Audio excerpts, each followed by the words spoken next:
4 ಜನ ಆರೋಪಿಗಳ ಮೇಲೆ ಕಂಪ್ಲೇಂಟ್ ಕೊಟ್ಟಿದ್ದರು. 4 ಜನದಲ್ಲಿ 3 ಜನ ಅರೆಸ್ಟ್ ಆಗಿದ್ದಾರೆ. ನಿನ್ನೆನೇ ರಾತ್ರಿನೇ ಆಗಿದ್ದಾರೆ. ಅದು ಅವ್ರಿಗೆ ಕನ್ವೆ ಆಗಿದೆ ಕೂಡ. ಆದಮೇಲೆ ನಾವು ಸೆಕ್ಯೂರ್ ಮಾಡಿದ್ದು. ಇನ್ನೊಬ್ಬರು ಅಬ್ಸ್ಕಾಂಡಿಂಗಲ್ಲಿದ್ದಾರೆ. ಮಾಡ್ತಾಯಿದ್ದೀವಿ, ಟೀಮ್ ಕಳಿಸಿದ್ದೀವಿ, ಅವ್ರನ್ನ ಅರೆಸ್ಟ್ ಮಾಡ್ತೀವಿ.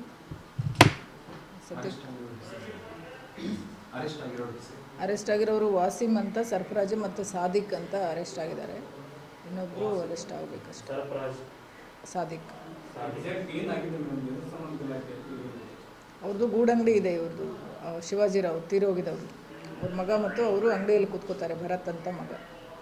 ನಿನ್ನೆ ಅಂಗಡಿಯಲ್ಲಿರುವಾಗ ಈವ್ನಿಂಗ್ ಅರೌಂಡ್ 7 o'clock ಇವರು ವಾಸಿಮನವರು ಎಗ್ ತೊಗೊಳಕ್ಕೆ ಬಂದರು. 5 ಎಗ್ ಕೊಡು ಅಂತ ಹೇಳಿ 100 ರೂಪಾಯಿ ಕೊಟ್ಟರು. ಆಮೇಲೆ 500 ರೂಪಾಯಿ ಕೊಟ್ಟಿದ್ದೀನಿ, 500 ರೂಪಾಯಿ ಚಿಲ್ಲರೆ ಕೊಡು ನನಗೆ ವಾಪಸ್ ಅಂತ ಕೇಳಿದರು. ನೀನು 100 ರೂಪಾಯಿ ಕೊಟ್ಟಿದ್ದೀಯಾ ಅಂತ ಈ ಹುಡುಗ ಹೇಳ್ತಾನೆ. ಇಲ್ಲ, ಅವರು 500 ಕೊಟ್ಟಿದ್ದು ಅಂತ ಹೇಳ್ತಾರೆ. ಆ ವಿಚಾರಕ್ಕೆ ಜಗಳ ಆಗುತ್ತೆ. ಅಲ್ಲಿ ಸರ್ಕಲಲ್ಲೇ ಇದೆ ಅದು ಸ್ಪಾಟ್, ಅಂಗಡಿದು ಒಂದು ಇದು. ಅಲ್ಲಿ ಜಾಸ್ತಿ ಯೂಶ್ವಲಿ ಜನ ಇರ್ತಾರೆ. ಹಂಗೆ ಗಲಾಟೆಯಾಗಿ ತಳ್ಳಾಟ ಆಗಿದೆ. ಆವಾಗ ಇವ್ರ ತಂದೆನೂ ಅಲ್ಲಿದ್ದಾರೆ, ಶಿವಾಜಿರಾವ್. ಅವ್ರನ್ನ ತಳ್ಳಿದ್ದಾರೆ, ಅವ್ರು ಕೆಳಗಡೆ ಬಿದ್ದಿದ್ದಾರೆ, ಅನ್ಕಾನ್ಸಿಯಸ್ ಆಗಿದ್ದಾರೆ. ಇಮ್ಮಿಡಿಯೇಟ್ ಹಾಸ್ಪಿಟ್ಲಿಗೆ ತೊಗೊಂಡು ಹೋಗಿದಾಗ ಬ್ರಾಡ್ ಡೆಡ್ ಅಂತ ಆಗಿದೆ. ಅದು ಅವರು ಕಂಪ್ಲೇಂಟು ಈ ಥರ ಕೊಟ್ಟಿದ್ದಾರೆ. ನಾವು ಹಾಸ್ಪಿಟ್ಲನ್ನು ಮತ್ತು ನಾವು ಡಿಸ್ಟ್ರಿಕ್ಟ್ ಹಾಸ್ಪಿಟ್ಲಿಗೆ ಶಿಫ್ಟ್ ಮಾಡಿ ಅಲ್ಲಿ PM ಮಾಡಿಸಿ ಈಗ ಬೆಳಗ್ಗೆ ಅವರಿಗೆ ಬಾಡಿ ಕೊಟ್ಟಿದ್ದೀವಿ. ಮಾರ್ಕೆಟಲ್ಲಿ ಪದೇ ಪದೇ ಹಿಂದೂಗಳ ಮೇಲೆ ಹಲ್ಲೆ ಆಗ್ತಾನೆ ಇದ್ದಾವೆ ಅಂತ ಆರೋಪವನ್ನು ಕೂಡ ಮಾಡಿದ್ರು. ಮುಸ್ಲಿಮರು ಹಲ್ಲೆ ಮಾಡ್ತಾರೆ ಹಿಂದೂಗಳ ಮೇಲೆ. ನಮ್ಮ ಹೇಳಿಕೆಯನ್ನು ಸಹಿಸಕ್ಕಾಗ್ತಿಲ್ಲ ಅಂತ ಆರೋಪ ಮಾಡಿದ್ರು.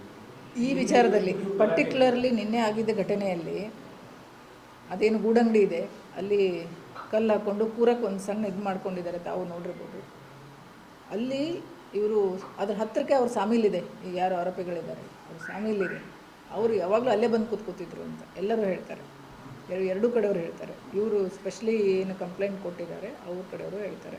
ಮುಂಚೆಯಿಂದನೂ ಅಲ್ಲೇ ಬಂದು ಕೂತ್ಕೋತಿದ್ರು, ಮಾತಾಡ್ತಾಯಿದ್ರು. ಯಾವಾಗಲೂ ಕೂರಬೇಕಾದ್ರೆ ಕೂರಕ್ಕೆ ಒಂದು ಜಾಗ ಥರ ಮಾಡ್ಕೊಂಡಿದ್ದಾರೆ, ಕಲ್ಲು ಹಾಕ್ಕೊಂಡು ಬೆಂಚ್ ಥರ ಅಲ್ಲೇ ಕೂತ್ಕೋತಿದ್ರು. ಫಸ್ಟ್ ಟೈಮ್ ಬಂದುಬಿಟ್ಟು ಯಾವನೋ ವ್ಯಾಪಾರ ಮಾಡ್ತಾಯಿದ್ದಾನೆ, ಇವನಿಗೆ ಹೇಳಿಗೆ ಸಹಿಸ್ಕೊಳ್ತಾ ಇಲ್ಲ, ಆ ಥರ ಆಗಿಲ್ಲ. ಅಲ್ಲಿ ಭಾಳ ವರ್ಷದಿಂದ ಇವ್ರದ್ದು ಗೂಡಂಗಡಿನೇ ಇದೆ, ಅದ್ರ ಮೇಲೆ ಜೀವನ ಮಾಡ್ತಾಯಿದ್ದಾರೆ. ಅವ್ರು ಭಾಳ ವರ್ಷದಿಂದ ಸಾಮೇಲಿದೆ, ಅವರು ಅದ್ರ ಮೇಲೆ ಜೀವನ ಮಾಡ್ತಾಯಿದ್ದಾರೆ. ಬಟ್ ಅವರು ಯಾವಾಗಲೂ ಅಲ್ಲೇ ಕೂತ್ಕೊಂಡು ಮಾತಾಡ್ತಾ ಇರೋದು ಅದೆಲ್ಲ ಮುಂಚೆನೇ ಇತ್ತು. ನೋಡಿದವರು ಇದ್ದಾರೆ. ಈ ಹಿಂದೆ ಗಲಾಟೆ 3 ಸಲ ಅವ್ರ ಕುಟುಂಬಸ್ಥರು ನಮ್ಮ ಮೇಲೆ ಕಂಪ್ಲೇಂಟ್ ಮಾಡಿದ್ರು. ಓಟಿ ಬರ್ತಾರೆ, ಅದನ್ನು ಮಾಡ್ತಾರೆ ಅಂತೇಳಿ ನಮ್ಮ ಅಂಗಡಿ ಮೇಲೆ ತಂಟೆ ತಕರಾರು ಮಾಡಿದ್ರು. ಅವಾಗ್ಲೂ ನಮಗೆ ಕಿರಿಕಿರಿ ಮಾಡಿದ್ರು 1-2 ಸಲ. ಇದು ಮೊದಲೇ ಸಲ. ಈಗ ಸಾಮಾನ್ಯವಾಗಿ ನೀವು ಕೂಡ ಅಂಜುಮನ್ ಕಮಿಟಿಯವ್ರನ್ನ ಅವ್ರನ್ನ ಕರೆದು ಮೀಟಿಂಗ್ ಮಾಡ್ತಿರ್ತೀರಿ, ಹೇಳ್ತಿರ್ತೀರಿ. ಇದು ಕೊನೆಯದಾಗಿ ಇವ್ರಿಗೆ ಏನಾದರೂ ಈ ಥರದ್ದು ಹೇಳಿದ್ದು ಅಥವಾ ಸ್ಟೇಷನಿಂದ ಕರೆದು? ಇಲ್ಲ, ಸ್ಟೇಷನಿಗೇನು ಆಗಿಲ್ಲ. ಈಗ ರೀಸೆಂಟಾಗಂತೂ ಏನೋ ಇವರಿಬ್ಬರು ಮಧ್ಯೆ ಆಗಿದ್ದು. ಆ ಹುಡುಗ ಆ ಥರ ಹೇಳಿದ, ನಮ್ಮ ಹತ್ರನೂ ಹೇಳಿದ. ಬಟ್ ಅವ್ನು ಕಂಪ್ಲೇಂಟಲ್ಲಿ ಏನು ಮುಂಚೆಯಿಂದನೂ ಸ್ವಲ್ಪ ಅವ್ರು ಇದು ಮಾಡ್ತಾ ಇದ್ದಾರೆ ಅಂತ ಕ್ಲಿಯರಾಗೇನು ಇದು ಮಾಡಲಿಲ್ಲ. ಬಟ್ ಜೊತೆಗೆ ಇರೋರವರೆಲ್ಲ ಅಂದರೆ ಯಾವಾಗಲೂ ಭೇಟಿ ಆಗೋರು, ದಿನ ಜೊತೆಗೆ ಕೂತಿರೋರು. ನಿನ್ನೆ ಸಡನ್ ಇದರಲ್ಲಿ ಅದು 500-100 ರೂಪಾಯಿ ಚಿಲ್ಲರೆ ಲೆಕ್ಕದಲ್ಲಿ ಅದು ಘಟನೆ ಆಗಿದೆ. ದುರ್ಘಟನೆ. 4 ಜನ ಒಟ್ಟಿಗೆ ಇದ್ರು ಅಂತಲೇ ಕೊಟ್ಟಿದ್ದಾರೆ. ನಾವು ಅದೇ ಥರ ತೊಗೊಂಡಿದ್ದೀವಿ. ಹಾಂ, ಎಲ್ಲ ಸ್ವಂತ ಅಂತಂದ್ರು 4 ಜನನೂ.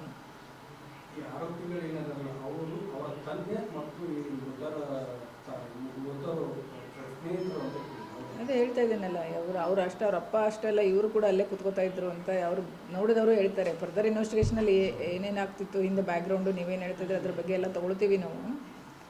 ಬಟ್ ಓವರಾಲ್ ನಿನ್ನೆ ಆಗಿದ್ದ ಇನ್ಸಿಡೆಂಟು ತಳ್ಳಾಟ ಆಗಿಬಿಟ್ಟು ಆಗಿದೆ.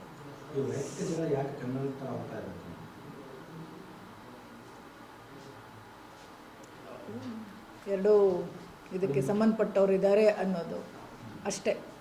ಅಲ್ಲಿ ರ್ಯಾಂಡಮ್ ಯಾರೂ ಇರ್ಬೋದಾಗಿತ್ತು. ಆ ಜಗಳದಲ್ಲಿ ಬೇರೆ ಯಾರವನೂ 500 ರೂಪಾಯಿ ಕೊಟ್ಟಿದ್ದೀನಿ ಅಂತ ಜಗಳ ಮಾಡ್ಬೋದಾಗಿತ್ತು.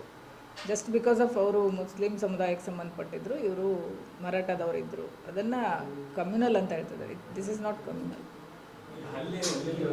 ಪ್ರಮುಖವಾಗಿ ಮೃತಪಟ್ಟಿದ್ದ ಶಿವಾಜಿ ಮತ್ತು ಭರತ್ ಅವ್ರ ಮೇಲೆ ಇಲ್ಲ ಅದನ್ನು ಆಮೇಲೆ ವೆರಿಫೈ ಮಾಡ್ತೀವಿ ನಾವು. ಇಲ್ಲ ನಾವೀಗ ಈ ಜಸ್ಟ್ ಅವರು ತಂದೆ ಕಳ್ಕೊಂಡಿದ್ದಾರೆ, ಇದು FIR ಆಗಿದೆ, ಅದ್ರ ಬಗ್ಗೆ ಮಾತ್ರ ಕಾನ್ಸಂಟ್ರೇಟ್ ಮಾಡಿದ್ದೀವಿ. ಇನ್ ಫ್ಯೂಚರ್ ಏನಾಗಿದೆ ಅಂತ ಆಮೇಲೆ ಅದನ್ನು ವೆರಿಫೈ ಮಾಡ್ತೀವಿ.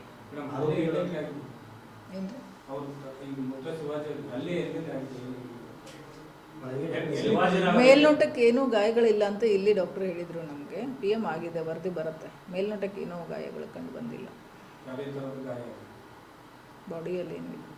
ಅವ್ರಿಗೆ ಅಲ್ಲ, ಮೇಲ್ನೋಟಕ್ಕೆ ಈಗ ಇನ್ಕ್ವೆಸ್ಟ್ ಆಗಿದೆ, PM ಆಗಿದೆ, ಅದ್ರ ಮೇಲೆ ಗೊತ್ತಾಗುತ್ತೆ ಇಂಟರ್ನಲ್ ಇಂಜುರೀಸ್ ಏನಾದ್ರು ಇತ್ತಾ, ಯಾವ ಕಾರಣಕ್ಕೆ ಡೆತ್ ಆಗಿದೆ ಅಂತ ಈಗ PM ರಿಪೋರ್ಟ್ ಬಂದ ಮೇಲೆ ಗೊತ್ತಾಗುತ್ತೆ. ಅದಕ್ಕೆ ಅದೇ ಗೊತ್ತಾಗುತ್ತೆ, ಅದು PM ಅಲ್ಲೇ ಗೊತ್ತಾಗಬೇಕು. ಹೃದಯ ಸಂಬಂಧಿ ಕಾಯಿಲೆ ಕೂಡ ಇತ್ತು ಅನ್ನೋದಿಲ್ಲ. ಅದನ್ನು ಹೇಳ್ತಾ ಇದ್ದಾರೆ, ಸ್ವಲ್ಪ ವೀಕ್ ಇದ್ದರು, 1-2 ವರ್ಷದಿಂದನೋ ಅಥವಾ 2 ತಿಂಗಳಿಂದನೋ ಅವ್ರಿಗೆ ಸ್ವಲ್ಪ ಏನೋ ಹಾರ್ಟ್ ಅಟ್ಯಾಕ್ ಇದು ಆಗಿತ್ತು ಅಂತ. ಅದೆಲ್ಲ ಮೆಡಿಕಲ್ ರಿಪೋರ್ಟ್ ನಾವು ಆಮೇಲೆ ತೊಗೊಳ್ತೀವಿ. ನಮ್ಗೆ ಏನಿದ್ರು ಈ PM ರಿಪೋರ್ಟ್ ಮೇಲೇ ನಮ್ಮದು ಇದಾಗೋದು, ಇನ್ವೆಸ್ಟಿಗೇಷನ್ ಆಗೋದು. ಫರ್ದರ್ ಅವ್ರದ್ದು ಏನು ಟ್ರೀಟ್ಮೆಂಟ್ ಇತ್ತು ಅದು ಅವ್ರು ಏನು ಕೊಡ್ತಾರೆ ಅದನ್ನು ತೊಗೊಳ್ತೀವಿ ಆಮೇಲೆ. ಬಂದೋಬಸ್ತ್ ಯಾವ ಥರ ಇದೆ? ಬಂದೋಬಸ್ತ್ ಕಂಟಿನ್ಯೂ ಇರುತ್ತೆ. ಈಗ ಆಲ್ಮೋಸ್ಟ್ ಅವ್ರದ್ದು ಇದು ಶವಗಾರಕ್ಕೆ ರೀಚ್ ಆಗಿದೆ ಬಾಡಿ. ಅವರೆಲ್ಲ ಅವ್ರ ಸಂಪ್ರದಾಯದಂತೆ ಮಾಡ್ಕೋತಾರೆ. ಅವ್ರು ಹೇಳಿದ ಟೈಮ್ಗೆ ನಾವು ಬಾಡಿ ರಾತ್ರಿನ ಇದನ್ನು ಮಾಡಿಸಿ ತಲುಪಿಸಿದ್ದೀವಿ. ನಮ್ಮ ಕಡೆಯಿಂದ 100% ಸಹಕಾರ ಕೊಟ್ಟಿದ್ದೀವಿ. ಅವರು ಕೂಡ ಅರೆಸ್ಟ್ ಮಾಡ್ತೀವಿ ಅಂತ ಹೇಳಿದ ಮೇಲೆ ನಮ್ಮ ಭರವಸೆ ಇಟ್ಟು ಇಲ್ಲಿ ಲೋಕಲ್, ನಾನು ಹೇಳ್ತಾ ಇರೋದು ಲೋಕಲಲ್ಲಿ ಏನೂ ಸಮಸ್ಯೆ ಇಲ್ಲ. ಸಾಮಾನ್ಯವಾಗಿ ಇದು ಹಟ್ಟಿಹಳ್ಳಿಯಲ್ಲಿ 2023 ವೇಳೆನೂ ಕೂಡ ಈ ಮಸೀದಿ ಮೇಲೆ ಕಲ್ಲು ತೂರಾಟ ಆಗಿ ಸ್ವಲ್ಪ ಸಮಸ್ಯೆ ಆಗಿದೆ. ಇದು ಸ್ವಲ್ಪ ಕೋಮು